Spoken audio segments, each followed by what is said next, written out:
అనగనగా కొత్తూరు అనే చిన్న గ్రామంలో ఆదిశేషయ్య, ప్రసూనాంబ అనే దంపతులు జీవిస్తూ ఉండేవారు. వారికి ఒక్కగానొక్క కొడుకు అనంతుడు. అనంతుడు అందగాడు, బుద్ధిమంతుడు. అంతేకాదు అతను పట్టణంలో ఉద్యోగం చేస్తూ తండ్రి పేరు నిలబెడుతూనే తన కుటుంబాన్ని సంతోషంగా చూసుకునేవాడు. అయితే ఆదిశేషయ్య దంపతులకు జీవితంలో ఏదో తెలియని వెలితి ఉండేది. దాంతో ఓ రోజు ప్రసూనాంబ ఏవో నగలు ధరించి అద్దంలో చూసుకుంటూ తన భర్తతో ఇలా అంటుంది. ఇటు చూడయ్యా, ఈ నగలు ఎంత బావున్నాయో. ఇలా నన్ను చూసుకుంటూ ఉంటే నాకెంత సంతోషంగా ఉందో తెలుసా? కాని ఎన్ని నగలుండి ఏం లాభం? ఇంకా నాకేదో లోటు కనిపిస్తోంది. నా జీవితంలో ఇంకా నాకేదో చిన్న కోరిక మిగిలిపోయింది. ఇప్పుడు ఏమైంది ప్రసూనాంబా? మనం బాగానే ఉన్నాం కదా. ఇంకా ఎలాంటి కోరికలున్నాయి నీకు? అసలు అందరికీ చిన్న చిన్న కోరికలుంటాయి, కానీ నాకు తెలిసి నీ కోరికలైతే అంత సులువుగా తీర్చే కోరికలే ఉండవు. నువ్వు దేని గురించి మాట్లాడుతున్నావు? నువ్వు ఇంతకుముందు నాకు చెప్పిన వడ్డాణం మాట మరిచిపోయి అనుకుంటున్నావా ఏంటి? నిజం చెప్పాలంటే నా కోరికలన్నీ తీరిని కోరికలే గాని ఆ వడ్డాణం మాట మాత్రం నేను మర్చిపోలేకపోతున్నాను. నువ్వు నాకు వడ్డాణం కోరిక నెరవేరుస్తావని ఆశించాను, కానీ ఇప్పటి వరకు నాకు ఎన్ని నగలిచ్చినా ఆ కోరిక మాత్రం తీరలేదు. అయ్యో, అనవసరంగా నీకు గుర్తు చేసినట్టున్నానే. అసలు నీకు ఎన్ని నగలుంటే సరిపోతాయి చెప్పు? మన ఊళ్ళో ఉన్న ఆ చెవిటి సుబ్బయ్యకి చెబితే ఏమైనా అర్థమవుతుందేమో కానీ నీకు ఏం చెప్పినా అర్థం కాదు. అయినా నీతో ఇంతకాలం నుంచి ఉన్నా నాకు బుద్ధి రాదు. ఇందులో తప్పే ఉంది? ఆ చెవిటి సుబ్బయ్యకు నువ్వు చెప్పేదేమిటి? నేను నిన్ననే చెప్పాను, ఈసారి మళ్ళీ వస్తే వడ్డాణంతోనే వస్తానని. కాని ఏం లాభం? ఈ జన్మకు ఆ కోరిక నాకు తీరేటట్టు లేదు. ఆ వడ్డాణం నాకిక తీరని కోరికలా మిగిలిపోయింది. నువ్వెలాగూ నాకు వడ్డాణం చేయించేది లేదు. అయినా ఇక నేను నిన్నడగను. ఆ వడ్డాణం కోసం ఏం చెయ్యాలో నాకు బాగా తెలుసు అని ప్రసూనాంబ తన మనసులో గట్టిగా ఒక నిర్ణయం తీసుకుని తన మనసులో ఇలా అనుకుంటుంది. ఇక ఈ వడ్డాణం గురించి ఈయన్నడిగి ఏం లాభం లేదు. నా కొడుకునే అడుగుతాను, వాడే నాకు కొనిస్తాడు. పట్నంలో పనిచేస్తున్న నా కొడుకు నా కోరికనికి ఎప్పుడూ కాదనలేదు. వాడు తప్పకుండా నా కోరిక మన్నిస్తాడు అని అనుకుంటుంది. ఇక మరోవైపు అనంతుడు పట్నంలో తన ఉద్యోగం ముగించుకుని తమ ఊరికి తిరిగి వస్తూ ఉంటాడు. అయితే వచ్చే దారిలో భారీ వర్షం పడటంతో అక్కడికి దగ్గరలో ఉన్న ఒక పాత పెంకుటింటి దగ్గరకు వెళ్లి తలుపు కొడతాడు. ఇంతలో రూప అనే ఒక అందమైన అమ్మాయి తలుపు తెరిచి అనంతుడి వైపు ఏమి కావాలి అన్నట్టు చూస్తుంది. మాది ఈ పక్కనే ఉన్న గ్రామం అండి. ఇంటికి వెళ్తుంటే భారీ వర్షం పడటంతో దారిలో ఆగిపోయాను. మీరు కొంచెం ఆశ్రయిస్తే వర్షం తగ్గగానే వెళ్ళిపోతానండి. అయ్యో, దాందే ఉందండి. మీరు పూర్తిగా తడిసిపోయినట్టున్నారు. వర్షం ఇంకా ఇప్పట్లో తగ్గేలా లేదు. రండి, లోపలికొచ్చి కాస్త తడిగా ఉన్న తలను తుడుచుకోండి. మీరేమైనా తాగుతారా? ఇక్కడే కూర్చోండి, వేడి పాలు తీసుకొస్తాను. చలి కూడా తగ్గిపోతుంది అని అతను చెప్పేది వినకుండా లోపలికి వెళ్ళిపోతుంది. అయితే ఆమె ఆ ఇంటిలో తన తండ్రితో కలిసి నివసిస్తూ ఉంటుంది. వాళ్ళు చాలా పేదవాళ్లు, కాని వారి బీదతనం ఆమె మనసులోని ప్రశాంతతను, ఆత్మాభిమానాన్ని ఏమాత్రం తగ్గించలేదు. ఆమె తండ్రి వడ్రంగి పని చేస్తూ ఆ కుటుంబాన్ని పోషిస్తూ ఉంటాడు. ఇక లోపలికి వెళ్లిన ఆమెను అలాగే చూస్తున్న అనంతుడు తనలో తాను ఇలా అనుకుంటాడు. అబ్బా, ఎవరేమే ఇంత సాధారణంగా ఆహ్వానం పలుకుతుంది? ఎంత సౌమ్యత! చూడటానికి కూడా చాలా చక్కగా ఉంది అని అనుకుంటూ ఉండగా ఆమె వేడి పాలతో తిరిగి వచ్చి ఆ గ్లాసును అనంతుడికి అందిస్తుంది. అది అందుకున్న అనంతుడు ఆమెతో ఇలా అంటాడు. మీ ఆహ్వానం నాకు చాలా ఆనందం కలిగించింది. ఇంతకీ మీ పేరేంటి? నా పేరు రూప. మీరు ప్రతిరోజు ఈ దారి గుండా వెళ్తుంటారు కదా. ఎన్నోసార్లు నేను మిమ్మల్ని చూశాను, కానీ ఈరోజు మనం ఇలా కలుస్తామని నేనెప్పుడూ అనుకోలేదు. అలా ఆ క్షణం నుంచి అనంతుడు రూప పట్ల ఆకర్షితుడవుతాడు. అతని హృదయం ఆమె పట్ల ప్రేమతో నిండిపోతుంది. ప్రతిరోజు అతను తన దారిలో ఆగి ఆమెతో మాట్లాడి వెళ్లేవాడు. అలా ఒకరోజు సాయంకాలం అనంతుడు రూపని కలవడం కోసం ఆ ఇంటి దగ్గర ఆగుతాడు. అలా ఇద్దరూ కూర్చుని మెల్లగా చీకటి పడేదాకా మాట్లాడుకుంటూ ఉంటారు. రూపా, నీ మాటల్లో ప్రత్యేకతుంది. నీతో మాట్లాడితే నా రోజంతా ఎంత కష్టంగా ఉన్నా ఒక్కసారిగా అంతా మామూలుగా అయిపోతుంది. ఇక ఆపండి, మీరెప్పుడు ఇలాగే మాట్లాడతారా? అయినా నాకు కూడా ప్రతిరోజు మీతో మాట్లాడటం చాలా ఆనందంగా ఉంటుంది. మీతో ఎలా చెప్పాలో తెలియడం లేదు, కానీ నేను మీతో మాట్లాడుతూ ఉంటే నాకు ఆ రోజంతా హాయిగా ఉంటుంది. అలా వారిద్దరి మధ్య పెరిగిన అనుబంధం కేవలం ఒక ఆకర్షణగా మొదలైనా అది ప్రేమగా మారుతుంది. జీవితాంతం కలిసి నడిచే ఒక బంధంగా మార్చుకోవాలని అనుకుంటారు. జీవితంలోని ఆనందాలు, బాధలు, వాస్తవాలు, కలల గురించి వాళ్ళెప్పుడూ మాట్లాడుకుంటూ ఉంటారు. మన జీవితంలో కొన్ని కలలు అర్థవంతంగా ఉంటాయి, కొన్ని మనకు కనపడకపోయినా కూడా వస్తాయి. అసలు మీ కలలు ఎలా ఉంటాయి? నా కలలన్నీ ఒక్కటే, అది నీతో కలిసి జీవితంలో సంతోషంగా ఉండడమే అని ఆమెకు తన ప్రేమను తెలియజేస్తాడు. అలా అనంతుడు తన మనసులో పెరిగిన ప్రేమను ఇక దాచలేక తన తల్లిదండ్రులతో చెప్పాలి అని ఇంటికి వెళ్లి వారితో ఇలా అంటాడు. అమ్మా, నాన్నా, మీకు ముఖ్యమైన సంగతి చెప్పాలి. మీ ఇద్దరు కలిసి ఒక చోట కూర్చోండి అని అనడంతో ఆదిశేషయ్య, ప్రసూనాంబ వచ్చి అనంతుడి ముందు కూర్చుంటారు.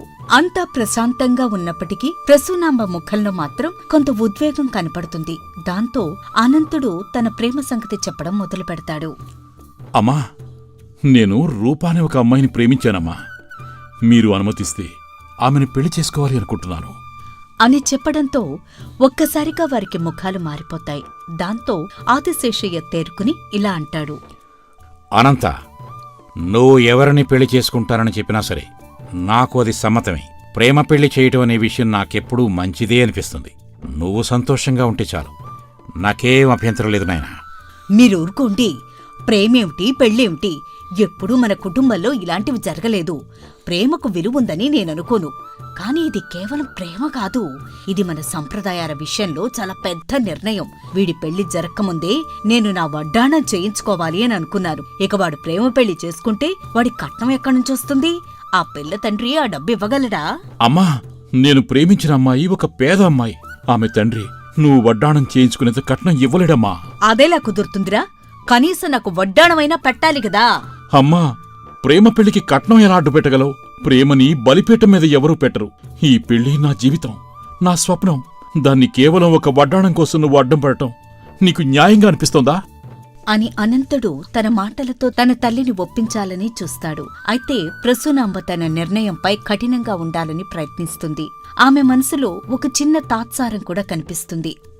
ఇంతకాలం ఈ కోరిక తీర్చుకోవాలనే నేనెదురుచూశాను.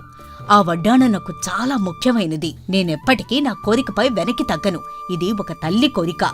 రూప తండ్రి ఆ కట్నం ఇవ్వగలిగితే ఈ పెళ్లి జరుగుతుంది, లేకపోతే నా అంగీకారం లేనట్టే. ఇక నీ ఇష్టం అని ఆమె ఖరాఖండిగా చెప్పేస్తుంది.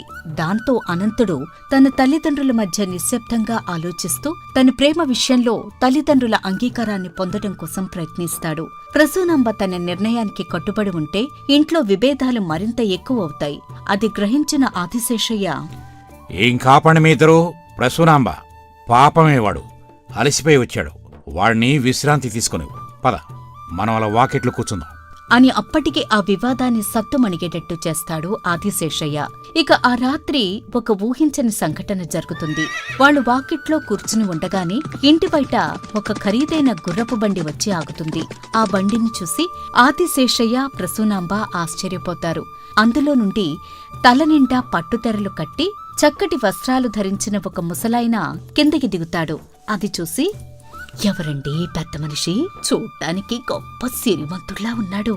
మన ఇంటి ముందెందుకు ఆగారు అని ఆ ముసలాయన ఎవరింట్లో అడుగు పెడతాడా అని వాళ్ళు ఎదురుచూస్తూ ఉంటారు.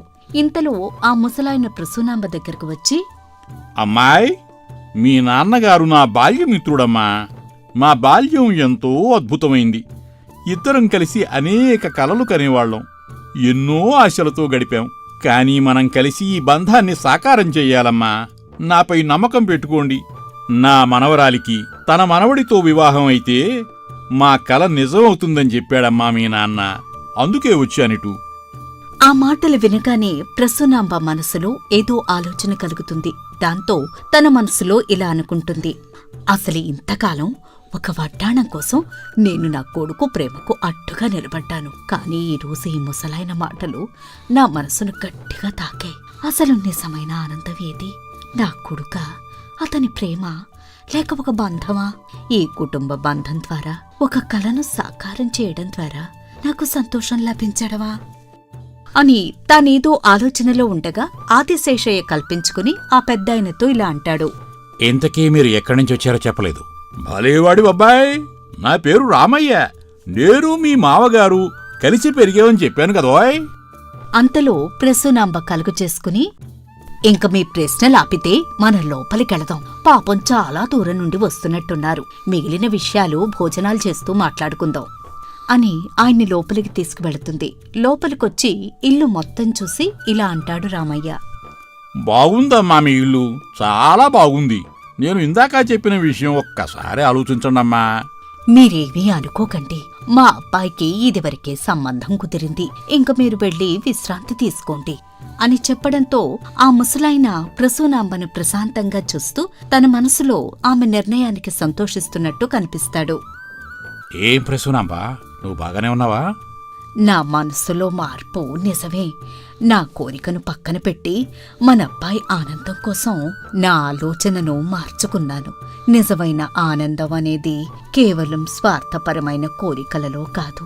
అది మనిషి జీవితంలో ఉన్న సంబంధాలలో, బంధాలలో దొరుకుతుందని ఇప్పుడే అర్థం చేసుకున్నాను. ఆదిశేషయ్య కూడా ఈ మార్పును గ్రహించి చాలా సంతోషిస్తాడు. అయితే మరుసటి రోజు తెల్లారేసరికి ఆ ముసలాయన ఇంట్లో కనిపించకుండా పోతాడు. ప్రసూనాంబ తన నగల పెట్టెను తెరిచి చూస్తుంది.